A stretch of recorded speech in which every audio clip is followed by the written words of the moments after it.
করলো, বলেন নাউজুবিল্লাহ। নামাজ কি ছাড়বো ভাই ইনশাল্লাহ? আল্লাহ পাক আমাদের সবাইকে 5 ওয়াক্ত নামাজি বানিয়ে দেন, বলি আমিন।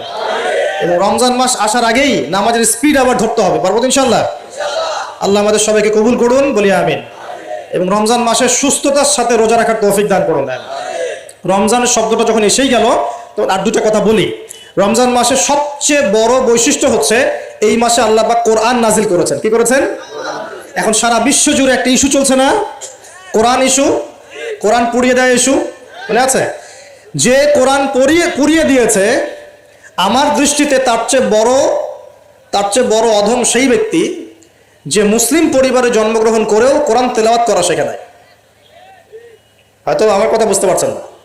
কোরআন একজন পুড়িয়ে দিয়েছে, যদি আমার ক্ষমতা থাকতো ওর গর্দান নামাই দিতাম, কিন্তু তার চেয়েও বড় অপরাধী আমার কাছে আছে, আমাদের চোখে আছে।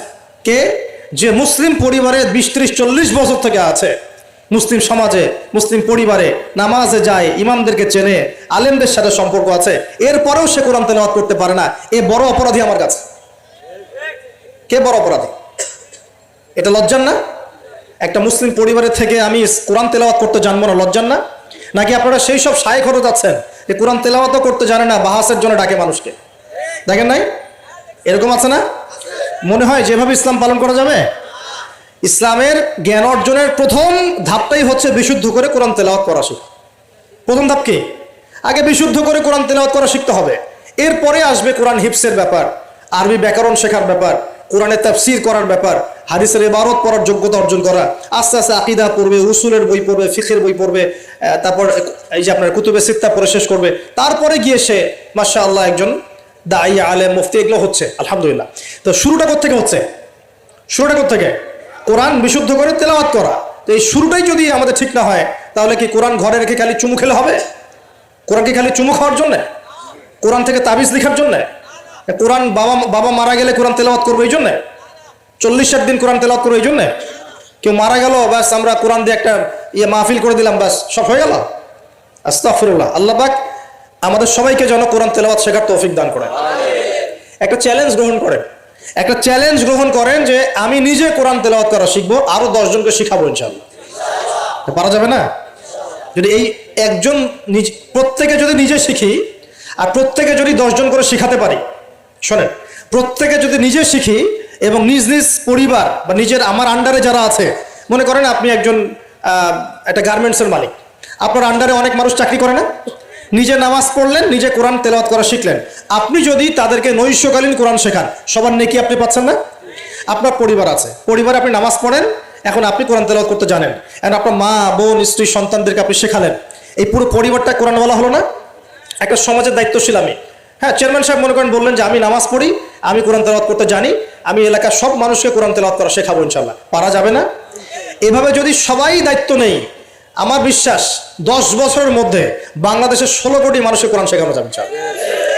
ওই দিন আর স্লোগান তুলতে হবে না যে আল কোরআনের আলো ঘরে ঘরে চালো, অটোমেটিকলি সবার ঘরে কোরআন জ্বলে যাবে ইনশাআল্লাহ। জানবে না? এই কাজটা না করে খালি স্লোগান দিলে কাজ হবে? বলেন তো কাজ হবে? এই যে একটা আয়াতই বললাম, গায়রুল মাগদুবি আলাইহিম ওয়ালাদ-দাল্লিন, এখন তো বুঝলেন আয়াতের অর্থ কি? আল্লাহর রাসূল আমাদেরকে বলছেন তোমরা ইহুদিদের পথ অনুসরণ করো না, তোমরা নাসারাদের পথ অনুসরণ করো না। কিন্তু বাস্তবতা হচ্ছে আমার সব ক্ষেত্রেই ওদের আদর্শেই চলছে না? আপনার বিয়ের শাদী, বিয়ের আগের অনুষ্ঠান, গায়ে হলুদ, আপনার পরিবার, আপনি যে মিডিয়াগুলো দেখছেন সেই মিডিয়াগুলা, হ্যাঁ, আপনার পলিটিক্যাল সিস্টেম, সুদভিত্তিক অর্থনৈতিক সিস্টেম, তারপরে আপনার কি বলবো, দেহের পোশাক পরিচ্ছদ, লেবাস, পোশাক, চেহারা, সুরত, সবকিছু ওদের মতো না? আমি তো দেখালাম এমনকি বাথরুমের কমোড পর্যন্ত ওদের মতোই, তাই না? তো এখন এই একটা আয়াত বুঝলেই আপনি বুঝতে পারছেন যে আসলে সব তো উল্টা চলছে। এখন যদি পুরো কোরআনটা বুঝতে পারি, পুরো কোরআনের 6236টা আয়াতই বুঝতে পারি, তাহলে এই সমাজটা পরিবর্তন হতে সময় লাগবে? এই কারণেই তো কোরআন থেকে দূরে সরানোর জন্য এত পায়তারা চলছে। মানুষ চাচ্ছে, এক শ্রেণীর মানুষ চাচ্ছে বিশ্বের যে মুসলিমরা যেন কোরআন থেকে দূরে সরে যায়, কারণ তারা জানে যদি আমরা কোরআন থেকে দূরে সরে যাই আমাদেরকে শাসন করা সহজ হবে, ওই পশ্চিমারা আমাদেরকে শাসন সহজেই করতে পারবে। আর আমরা যদি কোরআনকে আঁকড়ে ধরি, ওদের বাপেরও ক্ষমতা নেই আমাদেরকে শাসন করে ইনশাআল্লাহ, বরং আমরা ওদেরকে শাসন করবো ইনশাআল্লাহ। আমরা করি না মনে করছেন? 1200 বছর 1200 বছর করেছি। কত বছর? বিশ্বাস করছেন না? ইতিহাস পড়েন, নবী সাল্লাল্লাহু আলাইহি ওয়াসাল্লামের যুগ থেকে শুরু করে এই তো 1914 সাল পর্যন্ত আমরা সারা বিশ্ব শাসন করেছিলাম। মনে হচ্ছে গাল গল্প? এখন বিগত 70, 80, 100 বছরে আপনার কাছে মনে হচ্ছে যে শক্তি তো সব ওদের হাতে চলে গেছে, আমাদের হাতে নাই।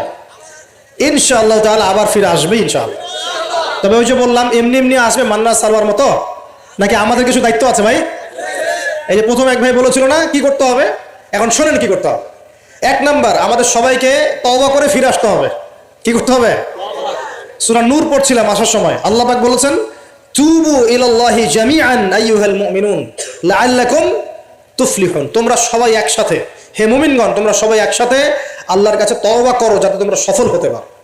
আগে কি করতে হবে? আল্লাহকে বলতে হবে আল্লাহ